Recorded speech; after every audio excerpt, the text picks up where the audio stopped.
राधे राधे दोस्तों। आज मैं आपको विष्णु और लक्ष्मी जी की कहानी सुनाने जा रही हूँ। चलिए आरंभ करते हैं। कहते हैं कि जिस भी घर में भगवान विष्णु और माता लक्ष्मी की पूजा की जाती है वहाँ सुख शांति का वास होता है। दाम्पत्य जीवन भी सुखमय होता है। लेकिन क्या आप जानते हैं कि एक बार भी हुआ कि श्री हरि को भी माता लक्ष्मी की वजह से रोना पड़ा। आइए जानते हैं क्या है पूरी कहानी। पौराणिक कथाओं में जिक्र मिलता है कि एक बार श्री हरि धरती पर भ्रमण के लिए जा रहे थे। तब देवी लक्ष्मी ने उनके साथ चलने की अनुमति मांगी। कई बार कहने पर भगवान विष्णु ने कहा कि वह साथ चल सकती है, लेकिन उन्हें एक शर्त माननी होगी। उन्होंने कहा कि धरती पर कैसा भी स्थिति आए, लेकिन उन्हें उत्तर दिशा की ओर नहीं देखना है। देवी लक्ष्मी भी भगवान की शर्त मान लेती है और साथ चल लेती है। कथा मिलती है कि जब श्री विष्णु और माता लक्ष्मी का भ्रमण कर रहे थे तभी देवी की नज़र उत्तर दिशा की ओर पड़ी।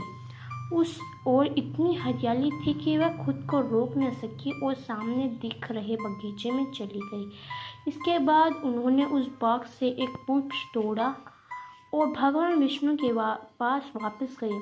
उन्हें देखते ही श्री हरि रो पड़े। तभी माता लक्ष्मी ने उनको शर्त याद आई। तब भगवान विष्णु ने कहा कि बिना किसी से पूछे उसकी किसी भी वस्तु को छूना अपराध है। देवी लक्ष्मी को अपनी गलती का एहसास हुआ और उन्होंने भगवान से क्षमा मांगी। लेकिन श्री हरि ने कहा कि इस गलती की माफ़ी उस बगीचे का माली ही दे सकता है। उन्होंने कहा कि अब उन्हें उस माली के घर में दासी बनकर रहना होगा। देवी लक्ष्मी ने उसी क्षण गरीब औरत का रूप धारण किया और सीधे उस माली के घर पहुंच गई। माली ने उनसे कभी खेत में काम करवाया, कभी बगीचे में तो कभी घर में। लेकिन एक दिन उसे पता चला कि वह दासी कोई और नहीं माता लक्ष्मी है, तो वह रो पड़ा। कथा के अनुसार माली ने माँ लक्ष्मी से क्षमा याचना की और कहा कि जो कुछ उसने उनसे करवाया वह अब अज्ञानतावश था, इसलिए वह उससे माफ़ कर दे।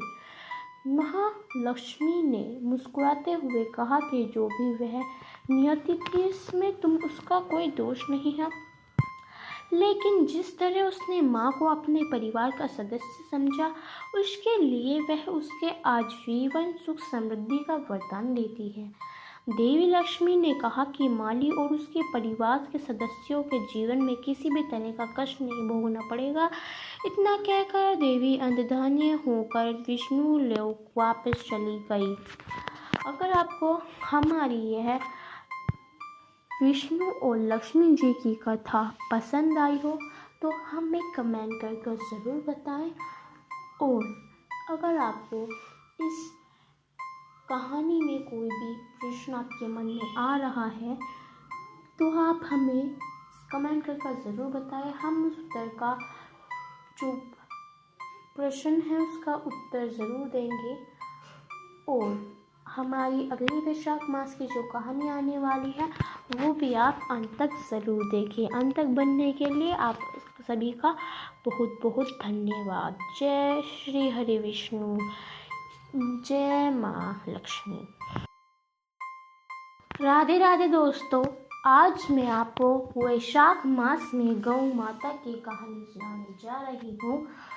चलिए आरंभ करते हैं। एक 7 वर्ष का राजकुमार था। उसका नाम नाचिकेता था। एक दिन उसके पिताजी ने राजसूय करने की सोची।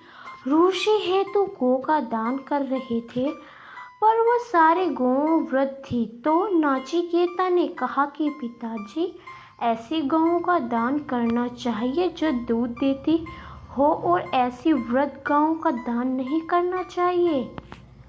आप क्यों इन वृद्ध गायों का दान कर रहे हैं? तो पिताजी ने कहा कि मैं इस यज्ञ के बाद संन्यास लेकर चला जाऊंगा और पीछे सारा राज्य तुझे संभालना है और मैं नहीं चाहता कि सारी बांझ गोए तेरे लिए बचे। मैं तेरे लिए दुआएं गो रखना चाहता हूँ। अतः मैंने वृद्ध गौओं को ही दान दिया है। यह सुनकर नाचिकेता ने कहा, हे पिताजी, आप स्वयं संन्यास लेकर जा रहे हैं, फिर भी पीछे का सोच रहे हैं। संन्यास लेने के बाद तो मैं भी आपकी संपत्ति नहीं रहूँगा। पिताजी गुस्सा हो गए और कहने लगे कि अब तू मुझे सिखाएगा कि कैसे दान करना चाहिए। ठहर जा, अभी तेरा भी दान कर देता हूँ। बालक ने कहा, आप सब प्रकार से मेरे शरीर के मालिक हैं, आपको यह अधिकार है, पर मैं फिर भी कहूँगा, आपको बूढ़ी और बीमार गायों का दान नहीं करना चाहिए। पिता और भी आग बबूला हो गए। वह बोले, आज ही अभी मैं तुझे यमराज को दान करता हूँ। नाचिकेता की माता ने उसे सिखाया था कि अगर तुम्हें कृष्ण का दर्शन हो तो गोमाता के पास जाना, अगर तुम्हें शिव जी का दर्शन करना हो तो बैल के पास जाना, और तुम्हें यमराज का दर्शन करना हो तो भैंस के पास जाना। वो बच्चा 4 दिन तक भूखा प्यासा भैंस के पास बैठा रहा और यमराज ने उसे दर्शन दिए। नाचिकेता ने कहा कि मेरे पिताजी ने मुझे आपको दान दिया है, मुझे स्वीकार करो। यमराज ने कहा कि बालक, तुमने इतनी छोटी उम्र में गोमाता का मुर्दा उठाया है, इसलिए काल भी तेरा कुछ नहीं बिगाड़ पाएगा। अब मैं तुम्हें वह ब्राह्मण ज्ञान दूंगा जो बड़े बड़े तपस्वियों के लिए भी दुर्लभ है। अगर आप रोगी हैं तो गोमाता आपके लिए वैद्य है, अगर आप भक्त हो तो गोमाता आपके लिए भगवान है, अगर आप शिष्य हो तो गोमाता आपके लिए गुरु है। जिसका विवाह गोधूली वेला में होता है उसका कभी भी तलाक नहीं हो सकता। कलयुग को राम जी से कोई खतरा नहीं है, कलयुग को कृष्ण जी से कोई खतरा नहीं है, कलयुग को खतरा है तो सिर्फ गोमाता से, इसलिए गोमाता को बचा लो, कलयुग अपने आप भाग जाएगा। जय गौ माता, जय गोपाला, जय सीताराम। अगर आपको हमारी यह गौ माता की कथा कहानी पसंद आई हो, हमें कमेंट कर ज़रूर बताएं, और आप हमें कमेंट करके यह भी ज़रूर बताएं कि हमें अगली वैशाख मास की किस कहानी की वीडियो डालनी चाहिए। और हाँ, अगर आपको इस वीडियो से कोई भी प्रश्न हो तो आप वो भी हमें कमेंट बॉक्स में लिखकर बता सकते हैं। हम कोशिश करेंगे कि आपके सभी उत्तरों के प्रश्नों के हम आपको उत्तर दे सके। तो राधे राधे, जय लड्डू गोपाल, जय सीताराम, जय गौ माता। नमस्कार दोस्तों, आज मैं आपको वैशाख मास में विनायक जी की कहानी सुनाने जा रही हूँ। चलिए आरंभ करते हैं।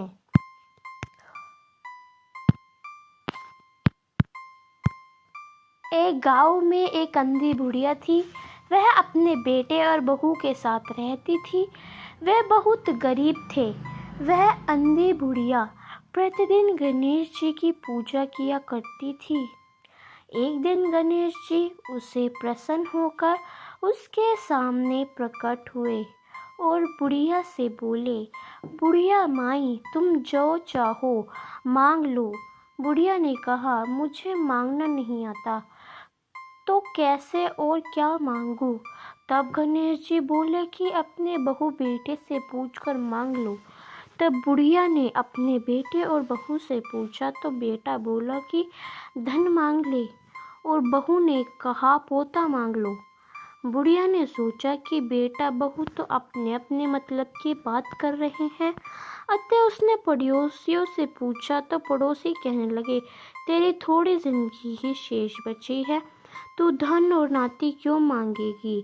तू तो बस अपने नेत्र ले ले, जिससे तेरी शेष जिंदगी सुख से व्यतीत हो जाए। उस बुढ़िया ने बेटे, बहू और पड़ोसी की बात सुनकर सोचा, क्यों ना ऐसा कुछ मांगा जाए जिससे बेटा, बहू और मेरा सबका भला हो। जब दूसरे दिन गणेश जी आए और बोले, बोल बुढ़िया माई, क्या मांगती है। मेरा वचन है, जो तू मांगेगी सो ही पाएगी। गणेश जी की बात सुनकर बुढ़िया बोली, हे गणपति महाराज, यदि आप मुझ पर प्रसन्न हैं तो मुझे 9 करोड़ की माए दे निरोगी काया दे, अमर सुहाग दे, आंखों में प्रकाश दे, नाती पोता दे, समस्त परिवार को सुख दे और अंत में मोक्ष दे।